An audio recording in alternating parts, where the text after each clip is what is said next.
raison pour laquelle Le Seigneur nous dit que repentez-vous car le royaume de Dieu est proche. Et la repentance est nécessaire. Le grand pardon, vous le trouverez au pied de Jésus.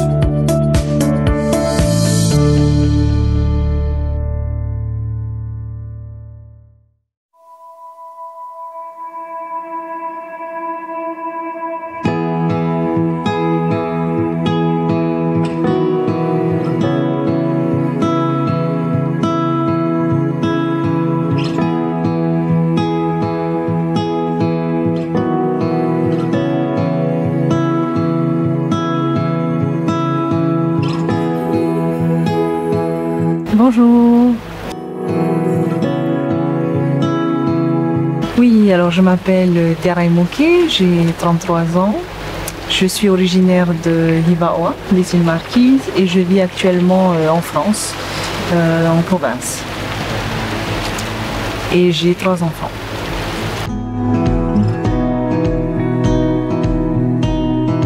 Oui, effectivement, ça fait 13 ans que j'étais plus revenue ici aux Marquises. Et voilà, c'était mon vœu de pouvoir me rapprocher de ma famille après toutes ces années, de venir les revoir, et puis mon île aussi, de retrouver mon chez-moi.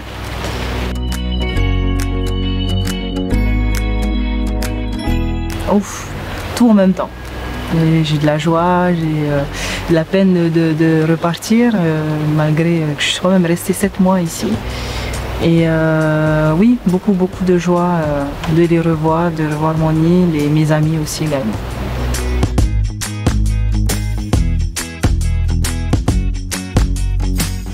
Ah oui, alors là, partir sur Fatou Hiva, c'était une belle opportunité que mon père justement m'avait demandé de l'accompagner et de le soutenir justement dans l'œuvre de Dieu. Et donc j'ai sauté sur l'occasion et j'ai tout de suite dit oui, parce qu'effectivement j'ai connu Dieu et j'ai voulu, comment dire, le rencontrer à nouveau. Et le fait d'être parti justement sur Fatou Hiva et de passer une semaine d'évangélisation là-bas m'a permis justement de le retrouver et de me retrouver avec lui.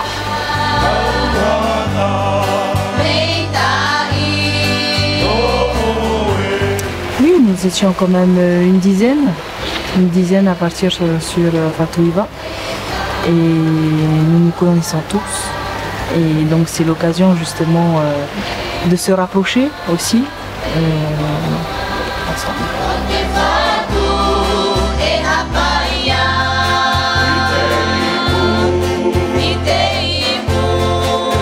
Oui, effectivement, c'est autre chose. Je parlais de Dieu beaucoup plus avec mes parents qu'avec mon conjoint. Et le fait justement de me retrouver à Fatou Hiva entourée des membres de l'église et de pasteurs aussi, et puis justement de pouvoir parler de la parole de Dieu tous les jours, tous les soirs, ça m'a réconfortée déjà dans ma foi, et de me dire qu'effectivement malgré tout il est toujours là, il ne m'a pas oublié, et moi aussi je ne l'ai pas oublié.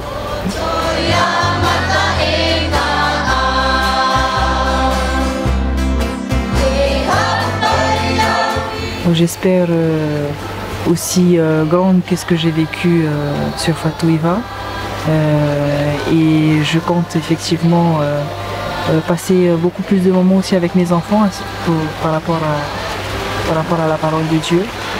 Et les enfants savent faire la prière, mais c'est tout autre que de leur apprendre justement la parole de Dieu.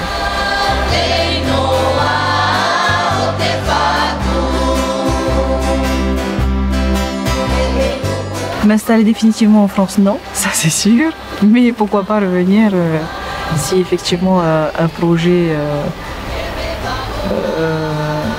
me permet de revenir.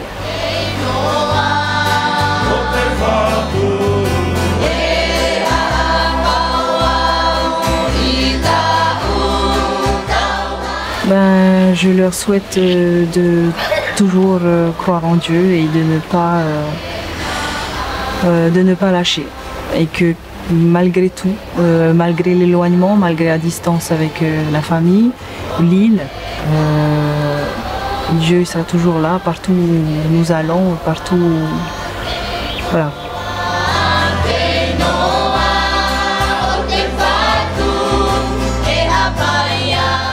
Kokoneia o te homaite au te whenua e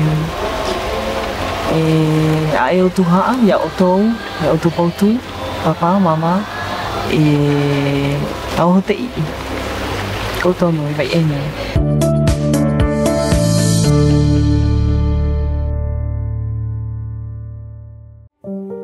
Et si ta plus grande bénédiction se trouvait juste de l'autre côté de ta peur? Nous avons tous ressenti cette hésitation face à l'inconnu. Pourtant, c'est en osant avancer que naissent les plus grandes victoires. Jésus a dit à ses disciples, « Passons de l'autre côté ». Marc chapitre 4, verset 35. Et si c'était ton tour de faire ce premier pas hors de ta zone de confort? Salut, Yorana. Je suis le pasteur Clive Tifato. Aujourd'hui, je veux te parler d'un ennemi invisible. Un ennemi qui nous empêche d'avancer. Un ennemi qui nous retient dans le confort et qui nous vole nos plus grandes bénédictions. Cet ennemi, c'est la peur, la crainte. Mais voici une vérité puissante pour toi. Les plus grandes victoires commencent toujours de l'autre côté de la peur. Et aujourd'hui, je vais t'expliquer comment franchir cette barrière et oser sortir de ta zone de confort. As-tu déjà ressenti cette peur de l'inconnu? Ce moment où tu es à l'aube d'une grande décision que tu vas prendre, ce moment où tu sais qu'il faut avancer, mais où tout en toi veut te tirer dans le sens inverse, reculer. Pourquoi? Parce que l'inconnu fait peur. L'inconnu est une sensation que nous connaissons tous. Nous rêvons tous de réussir, d'aller plus loin, de changer quelque chose dans notre vie, mais nous avons peur de l'échec. Nous avons peur du regard des autres. Nous avons peur de sortir de notre zone de confort. Et pourtant, c'est toujours le premier pas qui est le plus difficile. Alors, imagine cette scène. Tu es suspendu à un fil à 400 mètres du sol, entre deux gratte-ciel. Et alors que tu te trouves dans les airs, le vent souffle, tes mains tremblent, tes pieds hésitent. Un faux pas, tu le sais, et c'est la chute fatale. Serais-tu prêt à faire ce premier pas? Eh bien, c'est exactement ce qu'a fait un homme en 1974. Il s'appelle Philippe Petit. Philippe Petit est un Français, un rêveur, un passionné de sensations fortes et un funambule. Mais son rêve était insensé. Il rêvait de marcher sur un fil tendu entre les deux tours jumelles du World Trade Center, qui n'existent d'ailleurs plus aujourd'hui. Son idée lui était venue 6 années plus tôt, en 1968, après avoir lu un article rédigé sur les deux tours. Le défi était juste immense. En effet, Philippe Petit, le funambule, n'avait aucune autorisation officielle pour réaliser son idée. Lui et son équipe s'étaient fait passer pour des ouvriers pour accéder au toit et avaient utilisé des arcs pour tirer une ligne de fil d'une tour à l'autre. Ils prenaient un risque énorme. Et surtout, il avait une peur à surmonter. Et pourtant, il a osé. Le mercredi 7 août 1974, à l'aube, l'audacieux Philippe Petit se lance. Un pied, puis l'autre. Et il avance, lentement, pas après pas. Sous lui, la ville de New York s'agite. Elle est plus que surprise de voir un individu suspendu à un fil au-dessus d'elle. Des milliers de passants regardent, fascinés. Les quelques enfants qui y assistent ne peuvent s'empêcher de pointer du doigt pour indiquer qu'il se passait quelque chose d'étrange et de curieux au-dessus d'eux. Là-haut, suspendu à 400 mètres d'altitude, Philippe Petit danse avec le vide.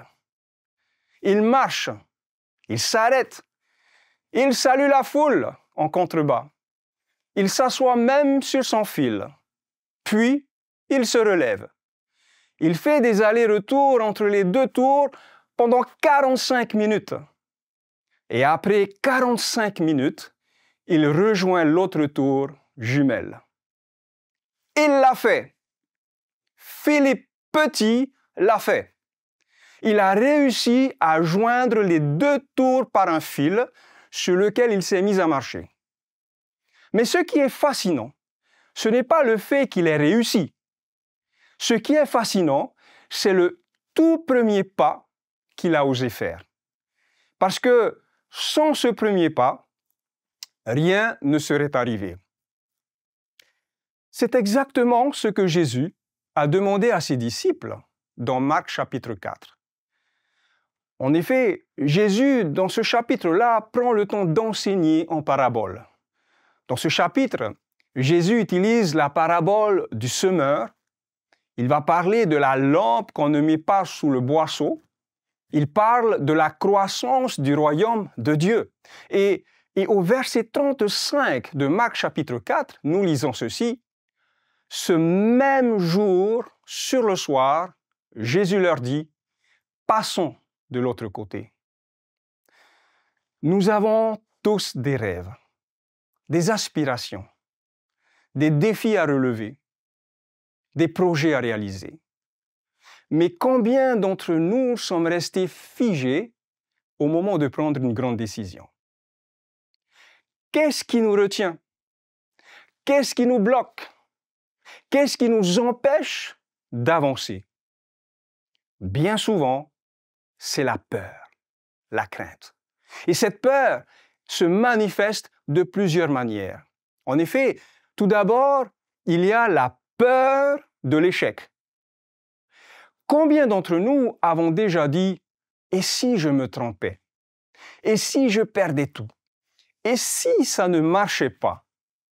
Et si cela s'écroulait? » Considérons l'histoire de Pierre, le disciple de Jésus, marchant sur l'eau. L'évangéliste Matthieu nous en parle dans le chapitre 14 de ses écrits. Après avoir pris Jésus pour un fantôme, marchant sur une mer déchaînée par la tempête, Pierre demande à Jésus de lui permettre d'aller à lui, en marchant sur l'eau à son tour. « Seigneur, si c'est toi, ordonne que j'aille vers toi sur les eaux. » Matthieu chapitre 14, verset 28. Et Jésus de lui répondre au verset 29, « Viens !» Ce verset nous apprend que sur le champ, Pierre sortit de la barque et marcha sur les eaux pour aller vers Jésus. Pierre a osé. Pierre a osé. Il a osé faire ce premier pas hors de la barque. Mais dès qu'il détourna son regard de Jésus, nous dit la Bible, de celui sur qui il fixait des yeux en sortant de la barque, pour regarder les grosses vagues autour de lui et le vent déchaîné par la tempête, alors Pierre commença à s'enfoncer dans la mer et à couler. Oh, combien de fois, oui, oh, combien de fois avons-nous commencé quelque chose avec enthousiasme et ambition, mais avons abandonné au premier obstacle, à cause de la peur de l'échec. Il y a ensuite la peur du regard des autres. Cela consiste à se dire « Que vont penser mes amis? Que va dire la famille? Comment mes collègues de travail vont-ils réagir? Que vont dire mes camarades de classe? » L'évangéliste Jean nous donne un exemple. Au chapitre 3 de son récit, Jean parle de Nicodème, un personnage fascinant du Nouveau Testament. Nicodème faisait partie du cercle des pharisiens, le groupe religieux le plus influent du judaïsme à l'époque de Jésus, qui d'ailleurs était un mouvement connu pour son attachement strict à la loi de Moïse. Nicodème était membre du Conseil suprême juif. Il était une figure de statut élevé et d'une grande influence religieuse et politique. Nicodème faisait partie de l'élite. Ayant entendu parler de Jésus et des miracles qu'il accomplissait, Nicodème résolut d'aller à sa rencontre, dans la nuit, par crainte d'être vu, notamment par les autres pharisiens. Nicodème avait faim de la vérité. Il voulait apprendre davantage de Jésus, mais il ne voulait pas que les autres l'apprennent. Et nous? Oui, et nous? Combien de fois avons-nous eu peur d'avancer? Non pas parce que nous en sommes incapables, mais simplement parce que nous avons peur d'être jugés.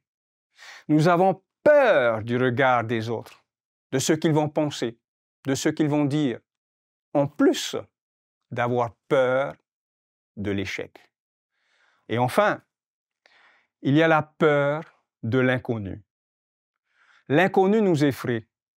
Le mystère, l'impénétrable, nous fait peur. Nous aimons, ou encore, nous préférons contrôler les choses. Mais que fait Dieu? Où est Dieu dans tout cela? Comment Dieu agit-il?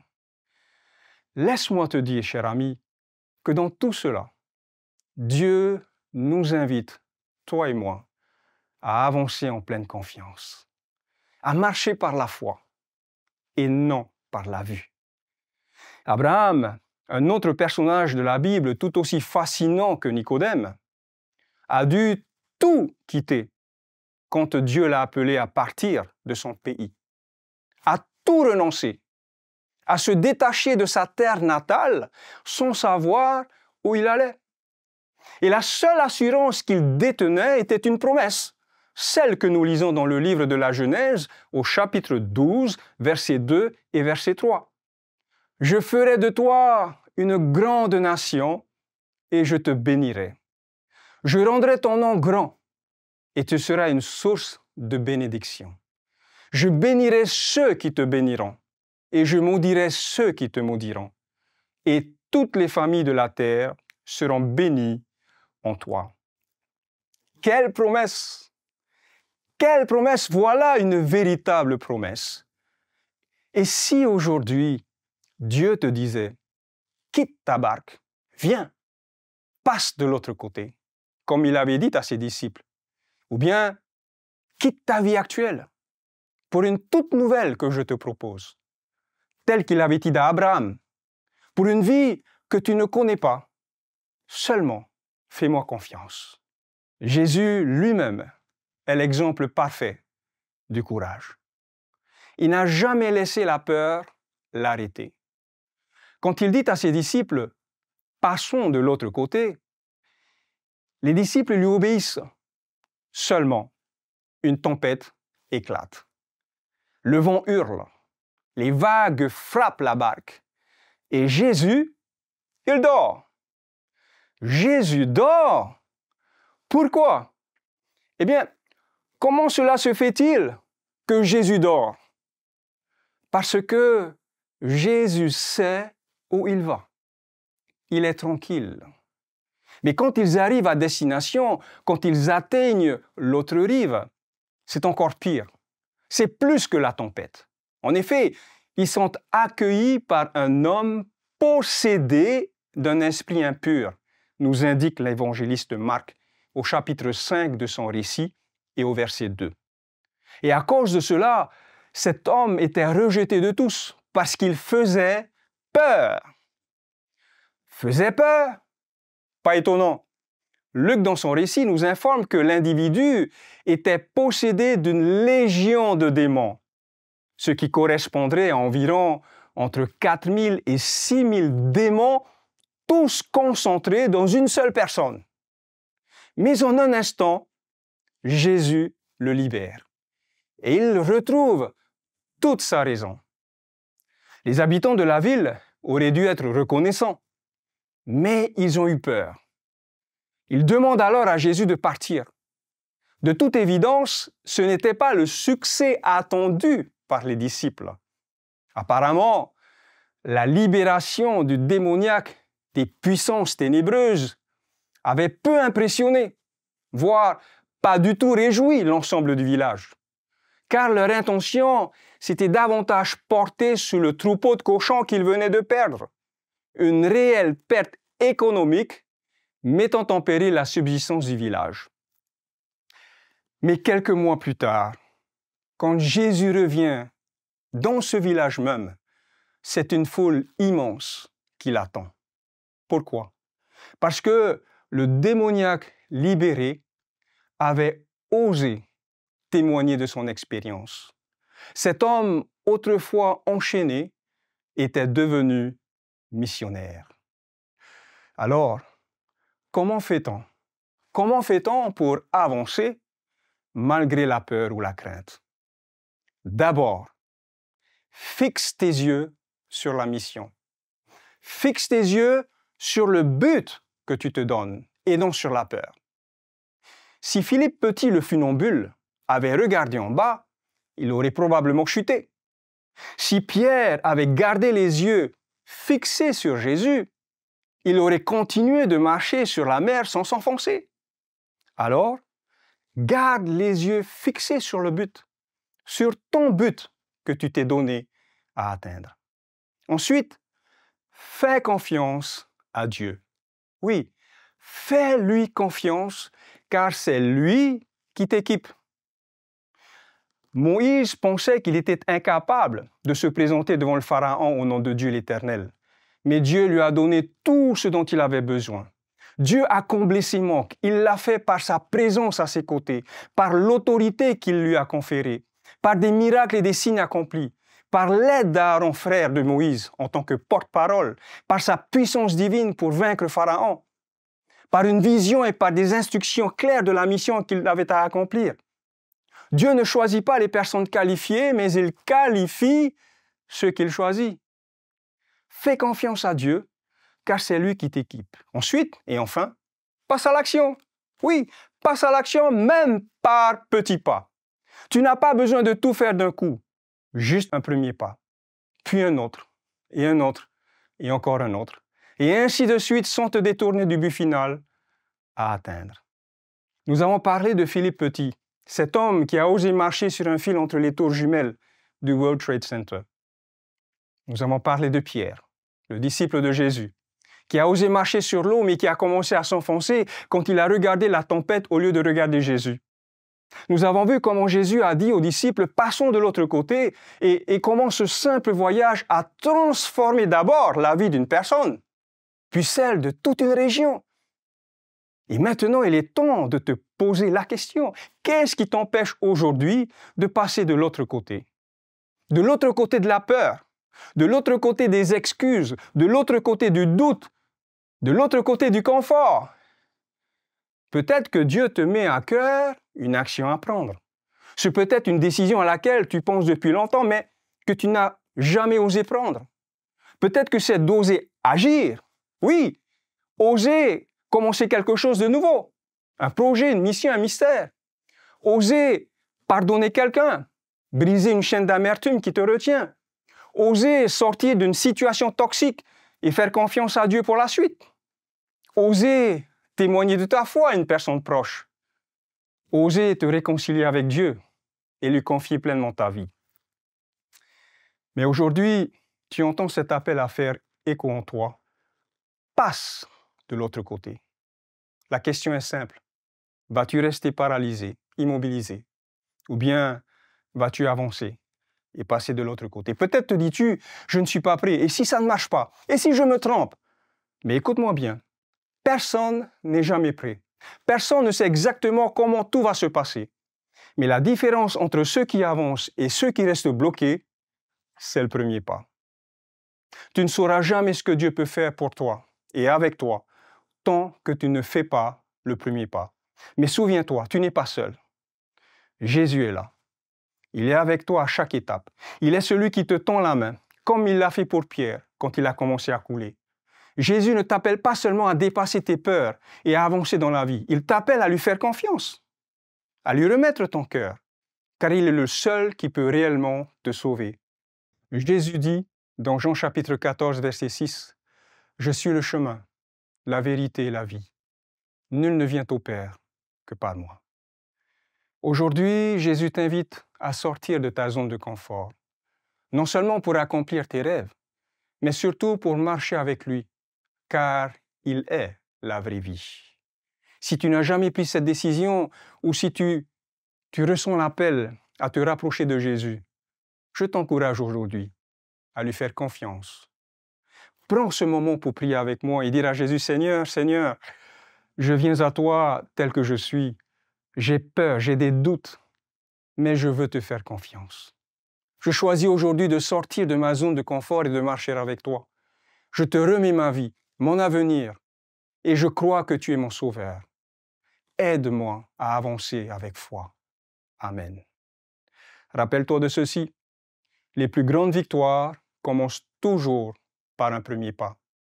Fais ton premier pas dès cette semaine et regarde Dieu agir dans ta vie. Que Dieu te bénisse et t'accompagne. À bientôt.